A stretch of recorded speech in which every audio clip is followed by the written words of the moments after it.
back. My name is Stephen Crane, and this is a continuation of the ACK, or Fight the Dragons level editor tutorials. Last time we went over kind of the main options in the editor, just briefly touching on everything. Today we're going to dive into more of the necessities, such as the start pad, which is, as you can see on the screen here, the double arrows, checkpoints, finish, obelisks, and some of the terrain. So let's jump right in. First, let's work with some of the terrain. As you can see, we've got some options here. We've got land, we've got water, we've got deep water, and then we've got some other kind of special terrain types. These are a little bit different than your standard terrain. It's just one block type. So like swamp is a slime. Let's go back. Lava is, of course, your lava. And then you've got your mud for swamps, or to go with your swamps. And then poison, which is like lava, but poisonous layer. And then just paint. It's pretty much you can paint over tiles that you've already placed down that you want to change without deleting. You just kind of paint over it with that and it changes it out. Something I do want to kind of cover here quickly. Actually, I'm going to cover this select tool. As you can see, once again, I'm using the controller or gamepad. If I hold right trigger and go over stuff, it highlights things. If I tap or hold left trigger and go over stuff, it deselects things. So I can select a group and delete it, pressing the X button. With the keyboard, it will be different. However, I do not use keyboard. So I would have to go and make a separate tutorial for that. All my tutorials will be with the gamepad. It's just what I'm used to using. Gamepads are a little bit more friendly with Fight the Dragon. It seems that they designed the game more with them in mind than the actual keyboard. A lot of the keyboard settings are a little awkward at best. Anyways, so kind of want to go over something that everybody kind of finds as a surprise in this. There is an individual block limit. So as you can see, the upper right hand corner, there's a number out of 8,000. That is your overall block limit. However, there is, let me switch the block types to something I know that will hit a limit pretty quickly. So there is also, on top of that, something it doesn't tell you, which is individual block limit. So, say this grass block. I can only place so much of these grass blocks before I actually hit that limit. Let me see. I should be able to hit it here shortly. Which, once you hit that limit, you just can't use that block type anymore. But that is why there is multiple types. As you can see here, I could not add all the tiles. Max tile limit has been reached. So it cut off at this. So this is the limit for this individual block type. I cannot put any more in the world. Do keep this in mind when you're building your world. It looks like, since we started with 25 out of 8,000, 1,350 blocks are the actual limit to this. Let me see if I can't. Alright, so if I delete this, alright, so yeah, each one is this individual block. So 1,350 is the limit for blocks. So don't go over that for individual blocks. That is why there are multiple block types. By pressing Y, if there are multiple types, and for all the landscapes there are, or I should say for all the land there are, you can see there's 3 here. By pressing Y, it pulls up this menu. I can then use the bumpers to switch between other submenus. But here I have the just grass, which is what I use, which is only grass. There's grass and dirt, which is that grass mixed in with little patches of dirt. And then there's grass with heavy dirt, which is larger patches of dirt, much more noticeable. So kind of what you want to do is along cleaner areas, or areas that you want to be cleaner, you would use the just grass, and then kind of once you get on the outskirts of that, you use the grass and dirt, and then you on the outskirts of that, you'd use grass and heavy dirt. If you want to go that far into detail, you do have to keep in mind the overall limit. You can't exceed that, so just be sure not to go too overboard with it. Anyways, so let's get back into the rest of it.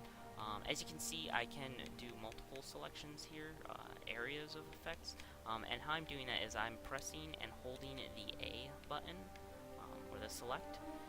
As you can see, if I stay in one place too long, it automatically goes away, so you do have to keep it moving or let go to finish the selection out. It makes it difficult sometimes when counting. You can also use the D-pad to move instead of just the joystick, which is kind of nice because it's individual movements. It's not something that is too drastic. It's not like you move 2 blocks real quickly. You can just tap it quickly and kind of count it out, which is what I kind of like to do, unless I'm trying to get somewhere quickly. Anyways, so let me, now that I've got a small area here, I'm going to select this, actually. Yeah, select a little bit more of this. I'm going to remove that. Actually, no. I'm going to show you the paint tool while we're here, because this would be a good time to use it. So press start, go back up here, paint tool. I don't want grass anymore, I want dirt. I want specifically this dirt. Select this, and as you can see, the selected area, when I pressed A, it changed it to the dirt blocks instead of the grass. Select 2 more here, and once again, just changing the dirt blocks to, or the grass blocks to dirt blocks. And that is what the paint tool does. It just repurposes the blocks that you already have out. It swaps them out, which also means that you're now not using the grass blocks. It completely switches them over to the dirt block, so it doesn't count towards your grass block counter. Oh, that was a mouth. Anyways, so let's build a little bit more out here, just to get kind of a stage thing going. All right. So as you can see, I kind of forgot that I had my dirt block on here, but that's fine. We will use the paint one here in a moment. But first, I kind of want to cut out a couple holes here. Let's cut that out, and then let's cut a much bigger hole out over here.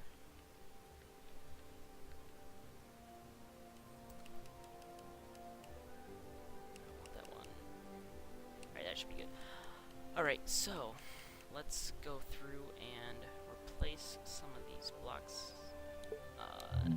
So what I kind of want to show you here is the water. So I'm going to fill it in here, actually remove the center piece and fill that with a deep blue, and then I'm going to kind of get a little bit more fancy over here.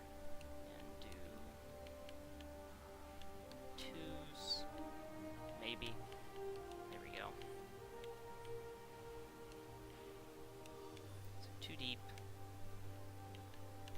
And there we go. One here, one here. Alright. So then now let's do deep blue here. Alright, so we've got the variants here. Just for example's sake, I'm going to go a little bit further out over here with the deep blue.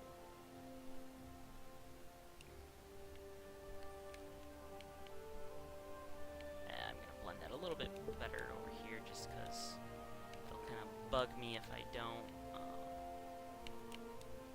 Let's make it a little more aesthetic appealing. Alright, so now let's go ahead and use the paint tool once again and paint our dirt to grass. as you can see, this doesn't affect the water, because the water isn't a terrain per se, or land, I should say. It only affects the type, or it only affects the blocks of the same type. So since grass and dirt are both of the land type, I am able to change between different blocks of the same type. So that's why it's not affecting the water here. Alright, and then let me change once more to some stone. Let's go with some slate. Change this to slate. I'll make that a little bit bigger because the other one is, just to make it match. 5 by 5. What do we have over here? 5 by 4. Let's change that, and we're golden. Alright, so now let's hop over to the entities. The entities are your spawn, enemies, finish, and checkpoint. So, what we already have is the spawn location. If you want to move your spawn location away from your original area, then all you do is you go to spawn and you place it. You can only have one spawner in the world, so it just moves the location. What I like to do is kind of do this right away, that way I can change the tiles underneath the initial spawn, but for this demo's purposes, we won't be doing that. But just so you know, you can move it, and that's just by going into entities, selecting spawn, and placing it in a new location.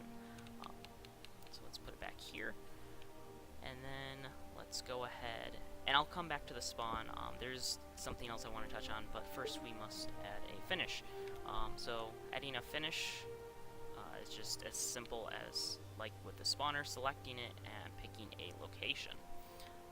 Once again, you can only have one, so it moves it throughout the world whenever you select a new location for it.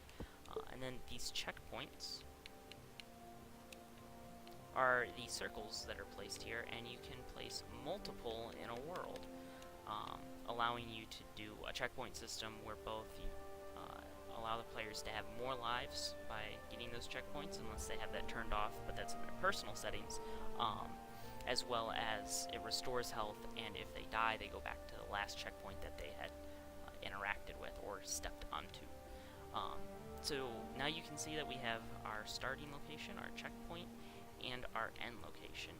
You do not need checkpoints in your level to be able to publish it or save it.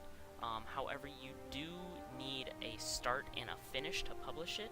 If you have a start but no finish, and you go to save the level, it will actually tell you that you cannot publish. It kind of just warns you, but it does allow you to save. So let me just kind of save something out here. For example, when you go to save, you have to enter in a name. If you load a map and then change the name as a new save, it does not duplicate the map. It just simply changes the name of the current map that you have loaded. So keep that in mind. By going into a previous map and saving a new name for it, it just changes the current name of that map instead of duplicating it under the new name. So let's just name this tutorial level. Let's save that out. So now if I go to load a different level, like my leaving home one, I can now go back and load a tutorial level. And it's here. Everything that we just created is still here. Alright, so now that we've gotten the checkpoints, the starting location, and the finish location, or the obelisk down there, let's go to playtest. I want to show you some things here. So as you can see, when I spawn in, let me respawn again, I spawn with the camera facing towards the first checkpoint and the player facing the first checkpoint. If we want to change that, all we have to do is go to our entities, over to our spawn, and we do have to be on this simply because it is part of the category selection, because some things do allow you to layer multiple objects on top of one another depending on what it is and where it is placed. So when going to interact with something you've already placed in your world, you do have to go to the category, so the overall hierarchy location, which in this case is entities, and then specifically to spawn to interact with the spawner. And that is to be able to like change the direction of the camera player, or to place a new one. Otherwise, you cannot interact with it. Some people have come into that issue, and that's how you are supposed to handle it, is simply go to that specific selection and deal with it there. Anyways, so going back to the camera location and spawn location, as you can see, this green arrow on the very top is the direction that the camera is pointed, where the purple arrow on the bottom is the direction that the player is pointed. As you can see along the bottom row here, the left and right bumpers and triggers rotate the different camera and player directions. So by tapping the right trigger here, I can make my player face the right when spawning in, and by tapping the left bumper, I can make my camera face the left when spawning in. So now that we've done that, let's play test. And as you can see, my camera is now facing to the left of the original location, and my player is facing right, or with the camera orientation now, down. So that is how you change the camera and player directions upon spawn. Just real basic, just simple, go in and edit it through the triggers and bumpers. And once again, that is for the gamepad. And opposite buttons do opposite things, so right bumper turns camera right, left bumper turns camera left, right trigger turns player right, left, or right trigger turns player right, left trigger turns player left. So real basic, real simple, and that's how you can kind of orient the beginning of your level how you want. That way you don't have to build it out specifically around the initial directions that it faces, and you can kind of touch it up, make the player either face the camera or a specific direction that the camera is not facing. Anyways, so now let's go into some of the checkpoints. So as you can see, I've got 2 lives. You can tell by my name in the far upper left hand corner, there is a heart with the number 2. That is how many lives I initially spawn with. So as you can see, when I touch this checkpoint, I gain a life. That is the default for any level. Once again, players can change this independently to either give you more lives or less lives upon reaching a checkpoint. That has something to do with the difficulty and is in the player's control. Just keep in mind that every checkpoint that you place is more potential lives and more potential free health to the player. So as I touch the next checkpoint, I gain yet another life. And also, when I step on, you can see the available health is 150 out of 150. That means that if I am damaged and I'm standing on this checkpoint, I will regenerate health up to 150. But once I use that health, I can no longer regain that amount. So say I'm missing 75 health, and I step on this checkpoint and regain all that 75 health. Now if I step off of it, it only has 75 health to now give me. So if I lose another 100 health and come back to it, I will only gain the remaining 75 from this pad, and I will still be at a 25 health loss, because that checkpoint does not have enough health in it to regenerate all of my health. Anyways, so as you can see, we have interacted with this checkpoint, the most recent. So now when I'm going to go jump off the map and die, I will respawn at that location.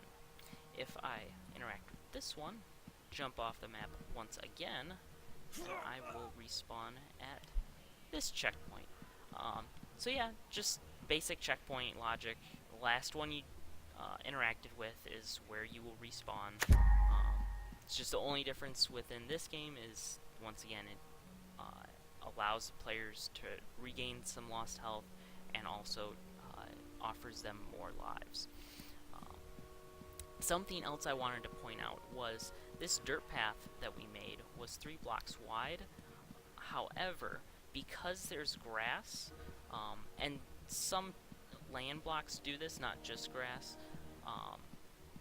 it will kind of like overgrow on the path a bit. So if I was only to do 1 block wide, it dramatically changes how much overgrowth there is. So let me go in to design again and go to paint, and I will switch some of the dirt, or yes, some of the dirt to grass. There we go. Let's just select this. There we go.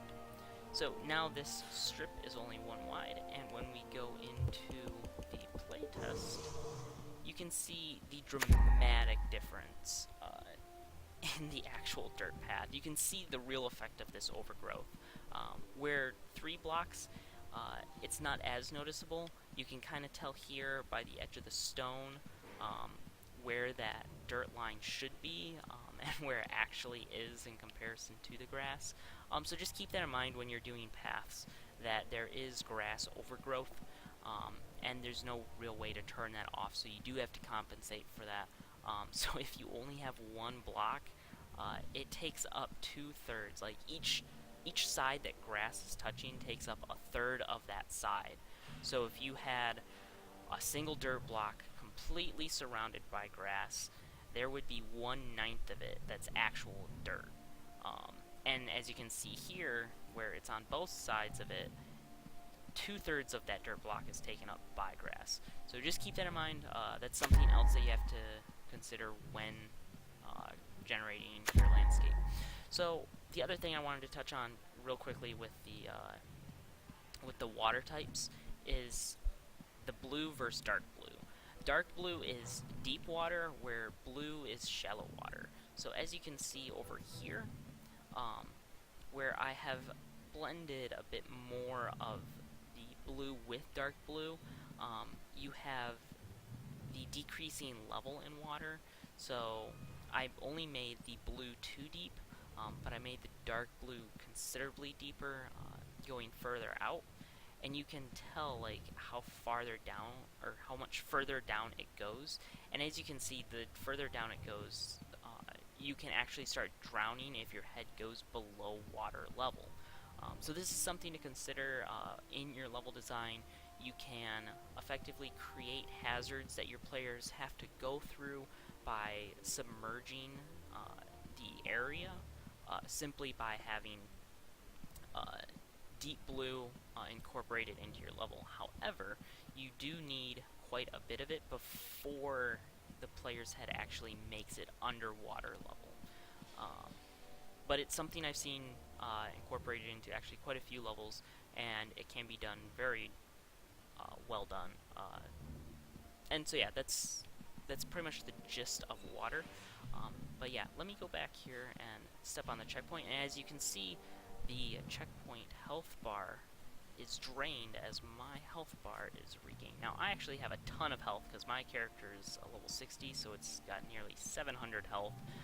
So as you can see, I absorbed all 3 of these checkpoints, and I still am not at max health. And that's just because my character is much higher than many. But anyways, that is how checkpoints works, that's how some of the terrain works, and that is how water works. And then, once again, this is the finish location, so by reaching it, you effectively complete your level. One last thing that I wanted to go over with the landscape. If you want to make blocks that are at higher elevations, there's 2 ways of going about it. You can stack them, so I'm going to draw out a couple here, and then by pressing A once again after that, I can add another slab to it. Something else to consider is at the very top of the screen, you can see that there are half, quarter, and full slabs. By by changing these, it's the amount of these blocks that you're placing. So now that it's at quarter, it's only half of what I was placing before. Because before I was doing it in half slabs. If I do full blocks, it does just that. It places entire blocks. Something else that goes with it is if you place, say, a block and you want to raise it. Let me see here.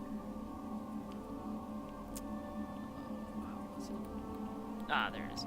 So what you can do is by selecting a block that you've put down, you can hit the right bumper to raise it into the air, or the left bumper to lower it. Now, typically this wouldn't come in very handy, except for certain situations where you have destructibles. So I'm going to touch on that real quickly here. So, say I have a destructible block. I'm going to first quickly place it in something over here, and then I'm going to max this out. This is as high as you can go. Something else to keep in mind is you do have a height limit. You can only make them go so tall. So keep that in mind when building your level. If you're going to build up, also make sure that you have declines in the map so you have more building space. Anyways, so as you can see, I've raised this block up, and I will show you specifically why I did that. So if we go into props under destructibles, we pull up the sub-menu, and we go into breakables. By making this a breakable block, and all I did was I placed a terrain block, and then by going into destructibles and selecting one of these destroy blocks, it converts the terrain block into a destructible terrain block. So now when we go into the level here, let me quickly make a duplicate of this on the ground, and then make it destructible once again. Alright, so now when we go into playtest, and we go over to these destructible blocks, we can... Oh, I made it the wrong one. So there are two types of destructible blocks that you can convert it to. One is an event-based, which has no real... what's the word I'm looking for? No real sign that it is a destructible block. However, you can make cracked destructible blocks, which players can go up and hit until they destroy them. Or you can make the same ones event-based as well. But the event-based only ones do not appear to be destructible, and that's the difference between the two destructible conversion types. So now that we've selected the correct type of destructible block, let's go back here and hit them once again. So something to note when making these destructible blocks is when you destroy it, it will go down to the bottom half slab in that terrain piece. So since we've raised this destructible block's elevation so that the bottom is above the ground, it is actually the bottom half slab is much higher, and the platform is then flush with a higher elevation.